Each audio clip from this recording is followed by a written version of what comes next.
일부러 자신을 불쌍하게 보이려 하지 마라. 사람들은 그것에 질리고 떠나게 된다. 인간의 동정심은 한정적이다. 누구나 처음에는 타인의 불행에 동정하게 된다. 그러나 그것이 계속된다면 결국 사람들은 그 불행에 면역이 생긴다. 또한 자신을 불쌍하게 만드는 행위는 사람들에게서 동정을 구걸하는 것과 다름없다. 이는 우리가 자신의 인생을 책임지지 않고 타인에게 그 책임을 떠넘기려는 모습이다. 그리고 사람들은 그런 행위에 지치고 결국은 멀어져 가게 된다. 사람들이 우리를 존중하게 만드는 것은 우리의 능력과 힘 그리고 용기다. 그래서 스스로를 불쌍한 존재로 만들지 말고 스스로를 강한 존재로 만드는 노력을 해야 한다. 결국 자신의 인생은 스스로가 주인공이다. 우리의 가치는 타인의 동정에서 나오지 않고 우리 자신의 끈기와 인내 그리고 변화를 이끌어내는 용기에서 비롯된다. 자신을 불쌍하게 만들어 타인의 동정을 이끌어내는 대신 스스로를 자랑스러운 존재로 만들어 타인의 존경을 얻어라. 그러므로 자신의 가치를 인정받는 것은 결국 자신의 힘으로 이루어지는 승리이며 이것이야말로 진정한 인생의 주인공이 되는 길이다. 단절된 관계는 절대 복구할 수 없다. 복구하려고 하면 오히려 상처만 커진다. 관계의 파괴는 건물의 붕괴와 같다. 한번 붕괴한 건물을 복원하려고 노력해도 그것은 결코 본래의 모습을 되찾을 수 없다. 오히려 그런 노력은 무너진 잔해 위에 불안정한 구조물을 억지로 세우는 것이다. 끊어진 인간관계를 복구하려는 노력은 오히려 서로의 상처를 더욱 깊게 파놓는 결과를 가져온다. 그 상처는 마음의 흉터로 남아 재회의 시도가 오히려 상처를 다시 찢어놓게 한다. 관계가 종결된 이후에는 그 상처를 다시 덮어놓고 신선한 관계를 쌓는 시도가 필요하다. 즉, 새로운 건물을 다시 짓는 것처럼 그 관계의 과거를 완전히 잊고 다시 시작해야만 한다.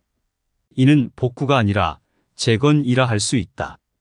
이렇게 해야만 인간관계에서의 상처가 싹 트는 것을 최소화할 수 있다. 그러므로 우리는 무너진 잔해를 보며 후회하는 대신 그 위에 새로운 기둥을 세우며 미래를 향한 우리의 강인함을 증명해야 한다.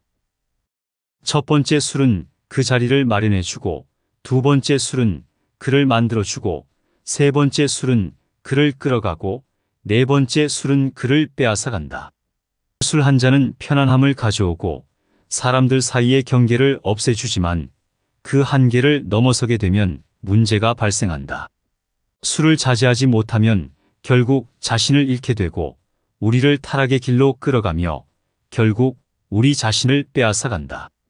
이것은 단순히 술만이 아니라 욕망을 억제하지 못할 때 발생하는 일반적인 현상이다. 우리는 늘 그 한계를 넘지 않도록 경계하며 자신의 통제력을 유지해야 한다. 자제력은 자신의 행동을 조절하는 것뿐만 아니라 삶의 균형을 찾고 선과 악, 즐거움과 아픔, 보상과 희생 사이에서 길을 찾는 것을 의미한다. 이는 쉽지 않은 과정이지만 진정으로 자신의 삶을 주도하려면 필수적인 과정이다. 따라서 항상 마음의 균형을 유지하며 극단으로 빠지지 않도록 주의하는 것이 중요하다. 이는 진정한 자유와 행복으로 이끄는 길이며 통제력을 유지하면서 살아가는 지혜를 통해 삶을 더욱 안정적이고 풍요롭게 만들 수 있다. 따라서 순간의 욕망이 아닌 영원 지속적인 행복을 추구하라. 이것이 바로 자기 자신을 위한 가장 근본적인 사랑이며 참된 존엄성과 원칙을 유지하는 길이다. 사람은 돈을 만들지만 돈은 사람을 만들지 않는다. 우리는 돈의 속성에 너무 많이 의존하고 있다. 돈을 쫓는 것은 본질적으로 잘못된 것이 아니지만 돈만으로는 사람의 가치를 측정할 수 없다. 재산이 많다고 해서 꼭 그 사람이 더 가치 있는 존재라고 보는 것은 오산이다. 사람의 가치는 그들의 행동, 가치관, 그리고 대인관계에 의해 결정되며 이러한 요소들은 돈으로 측정할 수 없는 것들이다. 결국 사람의 가치는 어떤 화폐로도 측정되지 않는 물질적인 가치를 초월하는 것이다. 우리는 모두 독특하고 비교할 수 없는 존재이며 우리의 삶은 우리가 선택하고 추구하는 가치에 의해 그 의미가 결정된다. 그리하여 가장 중요한 것은 재산이나 지위를 넘어서서 우리가 세상에 어떤 긍정적인 영향을 미치고 어떻게 타인과 연결되며 어떻게 우리의 삶이 의미 있는 것으로 펼쳐지는지에 있다. 그러므로 진정한 풍요는 재산의 많음에서 나오는 것이 아니라 우리의 내면에 존재하는 가치와 그 가치를 실현하는 데에 얼마나 헌신하는지에 달려 있다. 따라서 우리의 삶에서 가장 귀중한 보석은 돈으로 살 수 없는 진실, 사랑, 정의와 같은 불가침한 가치들이며 이들은 모든 물질적인 보상을 초월하고 우리 존재의 깊이와 풍요를 결정하는 불멸의 보물들이다. 많은 의인들이 지옥에 있다. 그들은 사회적으로, 도덕적으로 높은 위치에 있지만 그들 역시 불완전한 인간이다. 결국 인간의 본질은 직업이나 지위에 의해 결정되는 것이 아니다. 각자의 행동과 성격이 자신의 가치를 결정한다는 것을 명심해야 한다. 직업이나 지위는 단지 외부적인 표현일 뿐 사람의 진정한 가치를 측정하는 척도는 아니다. 우리가 어떻게 살아가는지, 어떻게 대인관계를 형성하는지, 그리고 어떻게 세상에 기여하는지가 중요한 것이다. 결국 우리의 존재 가치는 표면적인 성공이나 명예를 넘어선 곳에서 찾아져야 한다.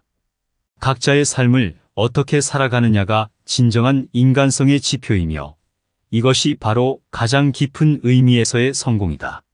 진정 가치 있는 존재는 지위나 직업을 넘어서서 자신의 존재 자체로 세상을 밝게 만드는 사람이다. 그래서 우리는 끊임없이 성장하고 배우며 자신을 성찰해야 한다. 그러므로 인간의 가치는 우리가 매 순간마다 만들어가는 선택들에 의해 결정된다는 사실을 기억하라. 문제를 해결할 수 없다면 그것은 당신의 문제가 아니다. 인생의 대부분의 고통은 우리가 직접 통제할 수 없는 상황들에 대한 우리의 반응에서 비롯된다. 그러므로 신경 쓸 만한 일과 그렇지 않은 일을 구별하는 것이 중요하다. 끊임없는 걱정과 두려움으로부터 벗어나려면 우리 스스로의 관심 영역을 명확하게 이해해야 한다. 그리고 그것은 언제나 우리의 통제 아래 있는 것들로 한정되어야 한다. 우리가 통제할 수 없는 상황에 집착하면 감정의 누수와 불필요한 고통으로 이어진다. 이는 우리의 기력을 소모시키고 우리의 행복을 훼손할 뿐만 아니라 우리가 실제로 직면하고 있는 문제들을 효과적으로 해결하는 데 필요한 집중력을 흐리게 만든다. 그러므로 우리의 주목을 통제할 수 있는 문제들로 돌려야 하며 이는 삶의 여러 부분에 더욱 적극적으로 참여하고 더욱 효과적인 변화를 가져오는 데 도움을 줄 것이다. 따라서 통제할 수 없는 상황에 집착하는 대신 실제로 개선할 수 있는 영역에 주력하며 삶의 질을 향상시키는 행동을 취하라. 이것이야말로 실질적인 문제 해결이고 효과적인 시간 관리의 핵심이며 스스로를 주도하는 힘을 갖추는 방법이다. 지혜로운 사람은 본인의 실수에서 배우지만 더 지혜로운 사람은 다른 사람의 실수에서 배운다. 실수는 불가피한 인간의 일부이며 그것을 통해 배우고 성장하는 것이 중요하다.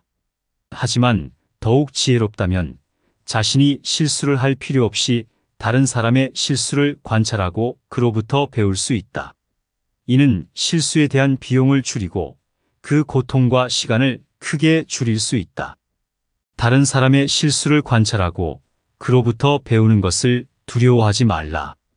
우리가 자신의 경험만으로 세상을 이해하려고 한다면 그것은 한계에 직면할 것이다. 다른 사람의 경험에서 배우는 것은 우리의 지혜를 넓히고 우리의 시야를 확장하며 우리의 이해를 깊게 하는데 필수적이다. 우리가 직접 겪지 않은 실수들에서도 교훈을 얻을 수 있으므로 우리는 그로부터 성장할 수 있고 우리의 행동을 개선할 수 있으며 더 나은 결정을 내릴 수 있다.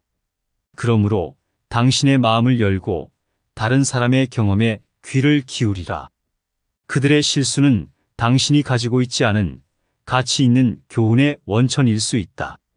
이렇게 함으로써 당신은 더 빠르게, 더 효과적으로 성장할 수 있으며 더 나은 선택을 할 수 있게 된다. 따라서 실수에서 배우는 것은 단순히 잘못된 것을 피하는 것이 아니라 더 나은 길을 찾아 나가는 것이다. 그것이야말로 우리 모두가 지향해야 할 지혜롭고 생산적인 삶으로의 방향이다.